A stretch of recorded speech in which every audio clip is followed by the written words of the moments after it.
Hallo und herzlich willkommen bei Enfostech TV 2026 von der Enfostech in Nürnberg. Ich freue mich jetzt, dass wir hier sein dürfen bei AES. Gleb, danke, dass wir da sein dürfen. Vielen Dank, dass ihr da seid. Okay, Gleb, erzähl doch mal ganz kurz, was macht ihr? Wir sind die Firma Active Resilience Solutions GmbH und wir sind eigentlich ein Zusammenschluss aus 3 unabhängigen Unternehmen. Einmal der Firma Vital, einmal der Firma German Medical Equipment und einmal der Firma German Military Equipment. Nun sind wir alle ein Unternehmen geworden und wir bieten Lösungen im Bereich taktisches Equipment, im Bereich medizinisches Equipment, im Bereich Kommunikationsequipment und nun auch seit diesem Jahr Drohnenabwehr, Drohnendetektion und Drohnentechnik. Das sind ja wirklich ganz unterschiedliche Bereiche und ihr habt das quasi in eins zusammengefasst. Genau. Die Firma kommt ursprünglich, beziehungsweise die Firmen kommen ursprünglich aus dem Jahr 2022, sind zusammen mit dem Ukraine-Krieg entwickelt worden, entstanden. Wir waren selber drüben, haben selber Einsätze mitgemacht, haben selber das Zeug gesehen, erlebt. Für mich kann ich sprechen, als Vital haben wir damals angefangen mit Mülltüte, hatten irgendwann das teuerste, das geilste Rucksack auf dem Markt dabei und das hat für uns immer noch nicht funktioniert, weil das nicht das war, was für den modernen Krieg zur Verfügung gestellt werden sollte.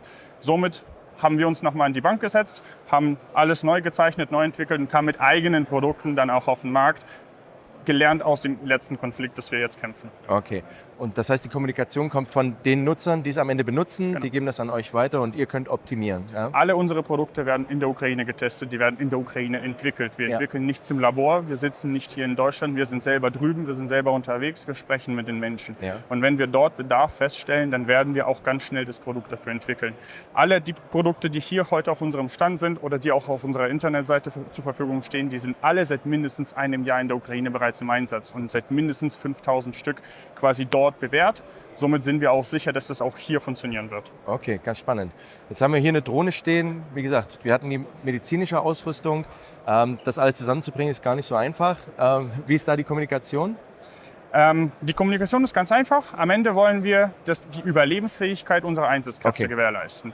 Es fängt damit an, Löcher machen, Löcher vorbeugen und Löcher zumachen. Ja. Löcher machen, wir sind kein Waffenhersteller, wollen wir auch nicht hin.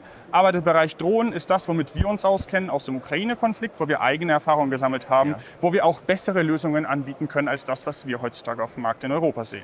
Zum Beispiel Optik-Fiber-Drohnen, ganz einfache, günstige Konstruktionen, die aus der Ukraine kommen, die dort bewährt sind, die in Massen produzierbar sind, können auch von NATO-Kräften beschafft werden. Okay, also nochmal Drohnen, Überlebensmittel.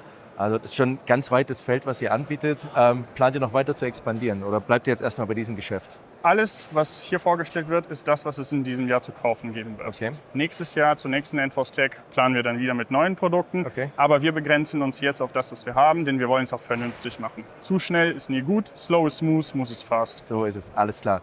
Gleb, ich danke dir vielmals, das war ganz hervorragend. Vielen Dank, dass ihr da wart.